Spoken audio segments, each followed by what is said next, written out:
जय श्री राम, जय हनुमान। प्रिय भक्तों, दुनिया में ऐसा कौन व्यक्ति होगा जो अपार धन दौलत का मालिक नहीं बनना चाहता। अगर आप भी चाहते हैं कि आपकी जिंदगी में समृद्धि, सुख और पैसा बिना रुके आने लगे, तो ये वीडियो सिर्फ और सिर्फ आपके लिए है। क्योंकि आज शनिवार के दिन जो भक्त श्री राम भक्त हनुमान जी की पूजा अर्चना करता है, उस पर शनिदेव स्वयं प्रसन्न हो जाते हैं। आज के इस वीडियो में हम हमारे पूज्य गुरु जी द्वारा बताया गया एक चमत्कारी उपाय भी लेकर आए हैं, जो आपके भाग्य को सिर्फ 7 दिनों में बदल सकता है। कृपया इस वीडियो को अंत तक जरूर देखिए। जो भक्त चैनल पर नए हैं, वो वीडियो को लाइक करें, सब्सक्राइब करें और कमेंट बॉक्स में हनुमान जी के चरणों में अपनी हाजिरी दर्ज करें। प्रिय भक्तों, आज जो मंत्र हम आपके लिए लेकर आए हैं, वो कोई साधारण मंत्र नहीं है। वो एक जागृत शक्ति है, श्री हनुमान जी की कृपा का साक्षात रूप। इस मंत्र को सिर्फ 108 बार सुनिए।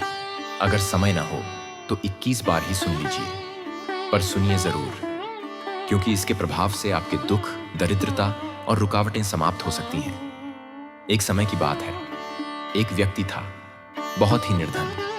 न सिर पर छत थी, न पेट में भरपेट अन्न। वो हर दिन भगवान से रोता, गिड़गिड़ाता। फिर एक दिन एक ब्राह्मण देवता ने उसे बताया, अगर तू अपनी सभी समस्याओं से छुटकारा पाना चाहता है, तो आज से ही हनुमान जी के मंत्र का स्मरण शुरू कर दे। क्योंकि हनुमान जी कलयुग के एकमात्र ऐसे देवता हैं जो अपने भक्तों की भक्ति से तुरंत प्रसन्न हो जाते हैं। उस व्यक्ति ने भक्ति भाव से हनुमान जी के धन प्राप्ति मंत्र का जप आरंभ किया और केवल 7 दिनों में उसका जीवन बदल गया। उसे धन मिला, रोजगार मिला और सम्मान भी। प्रिय भक्तों, अब जानिए वह दिव्य और सरल उपाय जिसे आप आज से ही शुरू कर सकते हैं। शनिवार की रात को स्नान करके शुद्ध लाल वस्त्र धारण करें।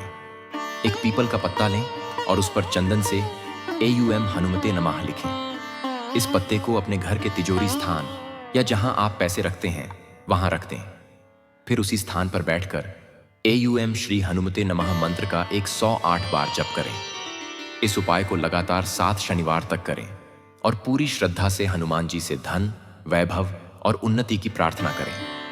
आप देखेंगे कि कैसे चमत्कार आपके जीवन में उतर रहा है। तो भक्तों, देर न करें, आज से ही इस उपाय को अपनाइए और अपने जीवन में बजरंग बली की कृपा को महसूस कीजिए। कमेंट में जय बजरंग बली जरूर लिखें और वीडियो को शेयर करें, ताकि हर भक्त हनुमान जी की कृपा से धनवान बने।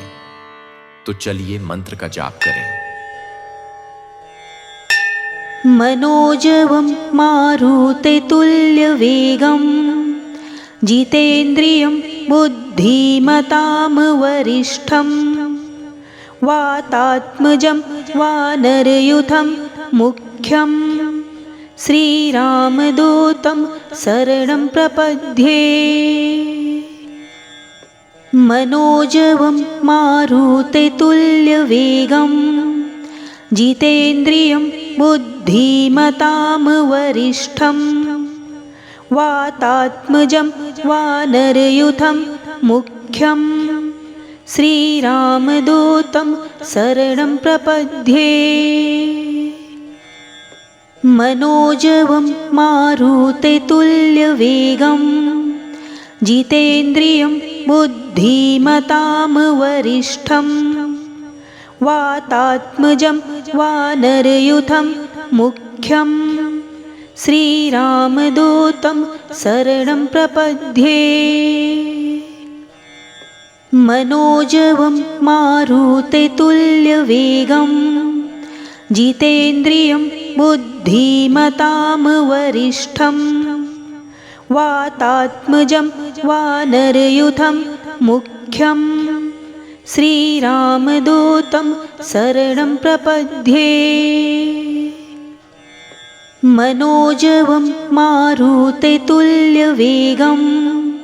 जितेन्द्रियं बुद्धिमतां वरिष्ठं वातात्मजं वानरयूथं मुख्यं श्रीरामदूतं शरणं प्रपद्ये।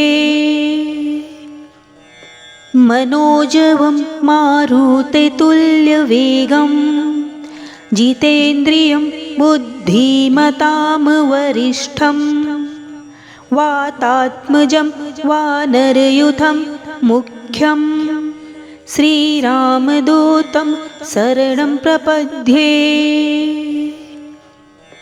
मनोजवं मारुतेतुल्यवेगं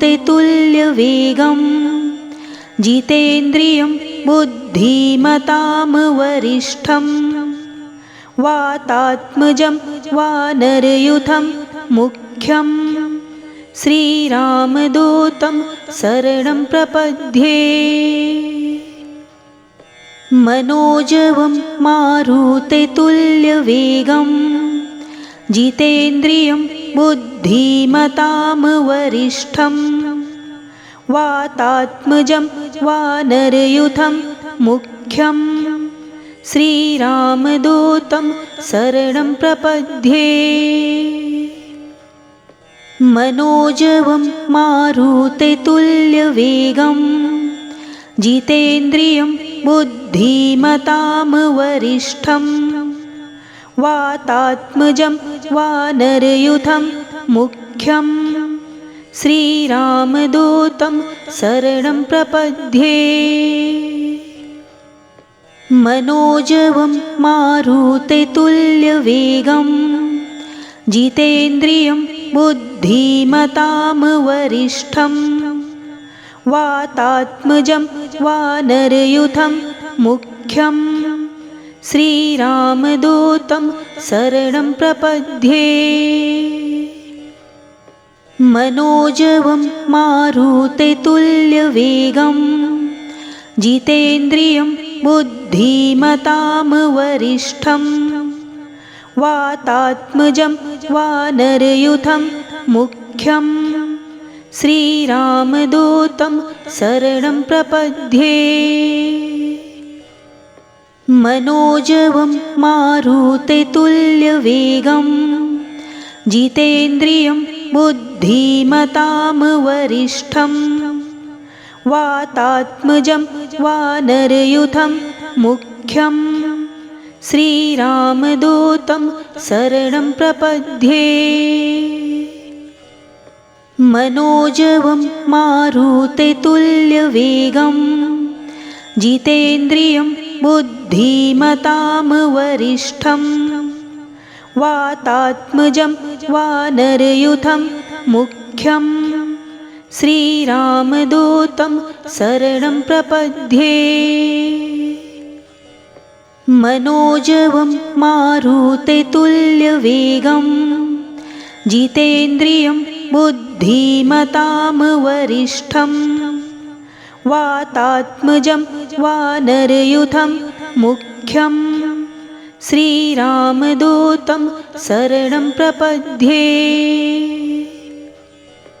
मनोजवं मारुतेतुल्यवेगं जितेन्द्रियं बुद्धिमतां वरिष्ठं वातात्मजं वानरयूथं मुख्यं श्रीरामदूतं शरणं प्रपद्ये। मनोजवं मारुतेतुल्यवेगं जितेन्द्रियं बुद्धिमतां वरिष्ठं वातात्मजं वानरयूथं मुख्यं श्रीरामदूतं शरणं प्रपद्ये। मनोजवं मारुतेतुल्यवेगं जितेन्द्रियं बुद्धिमतां वरिष्ठं वातात्मजं वानरयूथं मुख्यं श्रीरामदूतं शरणं प्रपद्ये। मनोजवं मारुतेतुल्यवेगं जितेन्द्रियं बुद्धिमतां वरिष्ठं वातात्मजं वानरयूथं मुख्यं श्रीरामदूतं शरणं प्रपद्ये। मनोजवं मारुतेतुल्यवेगं जितेन्द्रियं बुद्धिमतां वरिष्ठं वातात्मजं वानरयूथं मुख्यं श्रीरामदूतं शरणं प्रपद्ये। मनोजवं मारुततुल्यवेगं जितेन्द्रियं बुद्धिमतां वरिष्ठं वातात्मजं वानरयूथं मुख्यं श्रीरामदूतं शरणं प्रपद्ये। मनोजवं मारुततुल्यवेगं जितेन्द्रियं बुद्धिमतां वरिष्ठं वातात्मजं वानरयूथं मुख्यं श्रीरामदूतं शरणं प्रपद्ये। मनोजवं मारुततुल्यवेगं जितेन्द्रियं बुद्धिमतां वरिष्ठं वातात्मजं वानरयूथं मुख्यं श्रीरामदूतं शरणं प्रपद्ये। मनोजवं मारुततुल्यवेगं जितेन्द्रियं बुद्धिमतां वरिष्ठं वातात्मजं वानरयूथं मुख्यं श्रीरामदूतं शरणं प्रपद्ये। मनोजवं मारुततुल्यवेगं जितेन्द्रियं बुद्धिमतां वरिष्ठं वातात्मजं वानरयूथं मुख्यं श्रीरामदूतं शरणं प्रपद्ये। मनोजवं मारुततुल्यवेगं जितेन्द्रियं बुद्धिमतां वरिष्ठं वातात्मजं वानरयूथं मुख्यं श्रीरामदूतं शरणं प्रपद्ये। मनोजवं मारुततुल्यवेगं जितेन्द्रियं बुद्धिमतां वरिष्ठं वातात्मजं वानरयूथं मुख्यं श्रीरामदूतं शरणं प्रपद्ये। मनोजवं मारुततुल्यवेगं जितेन्द्रियं बुद्धिमतां वरिष्ठं वातात्मजं वानरयूथं मुख्यं श्रीरामदूतं शरणं प्रपद्ये। मनोजवं मारुततुल्यवेगं जितेन्द्रियं बुद्धिमतां वरिष्ठं वातात्मजं वानरयूथं मुख्यं श्रीरामदूतं शरणं प्रपद्ये। मनोजवं मारुततुल्यवेगं जितेन्द्रियं बुद्धिमतां वरिष्ठं वातात्मजं वानरयूथं मुख्यं श्रीरामदूतं शरणं प्रपद्ये। मनोजवं मारुततुल्यवेगं जितेन्द्रियं बुद्धिमतां वरिष्ठं वातात्मजं वानरयूथं मुख्यं श्रीरामदूतं शरणं प्रपद्ये। मनोजवं मारुततुल्यवेगं जितेन्द्रियं बुद्धिमतां वरिष्ठं वातात्मजं वानरयूथं मुख्यं श्रीरामदूतं शरणं प्रपद्ये। मनोजवं मारुततुल्यवेगं जितेन्द्रियं बुद्धिमतां वरिष्ठं वातात्मजं वानरयूथं मुख्यं श्रीरामदूतं शरणं प्रपद्ये। मनोजवं मारुततुल्यवेगं जितेन्द्रियं बुद्धिमतां वरिष्ठं वातात्मजं वानरयूथं मुख्यं श्रीरामदूतं शरणं प्रपद्ये। मनोजवं मारुततुल्यवेगं जितेन्द्रियं बुद्धिमतां वरिष्ठं वातात्मजं वानरयूथं मुख्यं श्रीरामदूतं शरणं प्रपद्ये। मनोजवं मारुततुल्यवेगं जितेन्द्रियं बुद्धिमतां वरिष्ठं वातात्मजं वानरयूथं मुख्यं श्रीरामदूतं शरणं प्रपद्ये। मनोजवं मारुततुल्यवेगं जितेन्द्रियं बुद्धिमतां वरिष्ठं वातात्मजं वानरयूथं मुख्यं श्रीरामदूतं शरणं प्रपद्ये। मनोजवं मारुततुल्यवेगं जितेन्द्रियं बुद्धिमतां वरिष्ठं वातात्मजं वानरयूथं मुख्यं श्रीरामदूतं शरणं प्रपद्ये। मनोजवं मारुततुल्यवेगं जितेन्द्रियं बुद्धिमतां वरिष्ठं वातात्मजं वानरयूथं मुख्यं श्रीरामदूतं शरणं प्रपद्ये। मनोजवं मारुततुल्यवेगं जितेन्द्रियं बुद्धिमतां वरिष्ठं वातात्मजं वानरयूथं मुख्यं श्रीरामदूतं शरणं प्रपद्ये। मनोजवं मारुततुल्यवेगं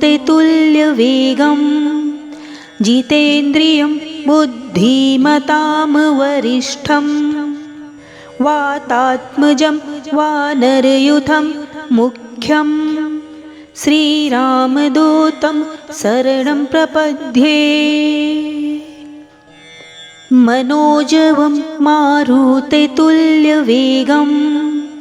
जितेन्द्रियं बुद्धिमतां वरिष्ठं वातात्मजं वानरयूथं मुख्यं श्रीरामदूतं शरणं प्रपद्ये। मनोजवं मारुततुल्यवेगं जितेन्द्रियं बुद्धिमतां वरिष्ठं वातात्मजं वानरयूथं मुख्यं श्रीरामदूतं शरणं प्रपद्ये। मनोजवं मारुततुल्यवेगं जितेन्द्रियं बुद्धिमतां वरिष्ठं वातात्मजं वानरयूथं मुख्यं श्रीरामदूतं शरणं प्रपद्ये। मनोजवं मारुततुल्यवेगं जितेन्द्रियं बुद्धिमतां वरिष्ठं वातात्मजं वानरयूथं मुख्यं श्रीरामदूतं शरणं प्रपद्ये। मनोजवं मारुततुल्यवेगं जितेन्द्रियं बुद्धिमतां वरिष्ठं वातात्मजं वानरयूथं मुख्यं श्रीरामदूतं शरणं प्रपद्ये मनोजवं मारुततुल्यवेगं जितेन्द्रियं बुद्धिमतां वरिष्ठं वातात्मजं वानरयूथं मुख्यं श्रीरामदूतं शरणं प्रपद्ये मनोजवं मारुततुल्यवेगं जितेन्द्रियं बुद्धिमतां वरिष्ठं वातात्मजं वानरयूथं मुख्यं श्रीरामदूतं शरणं प्रपद्ये मनोजवं मारुततुल्यवेगं जितेन्द्रियं बुद्धिमतां वरिष्ठं वातात्मजं वानरयूथं मुख्यं श्रीरामदूतं शरणं प्रपद्ये मनोजवं मारुततुल्यवेगं जितेन्द्रियं बुद्धिमतां वरिष्ठं वातात्मजं वानरयूथं मुख्यं श्रीरामदूतं शरणं प्रपद्ये मनोजवं मारुततुल्यवेगं जितेन्द्रियं बुद्धिमतां वरिष्ठं वातात्मजं वानरयूथं मुख्यं श्रीरामदूतं शरणं प्रपद्ये मनोजवं मारुततुल्यवेगं जितेन्द्रियं बुद्धिमतां वरिष्ठं वातात्मजं वानरयूथं मुख्यं श्रीरामदूतं शरणं प्रपद्ये मनोजवं मारुततुल्यवेगं जितेन्द्रियं बुद्धिमतां वरिष्ठं वातात्मजं वानरयूथं मुख्यं श्रीरामदूतं शरणं प्रपद्ये।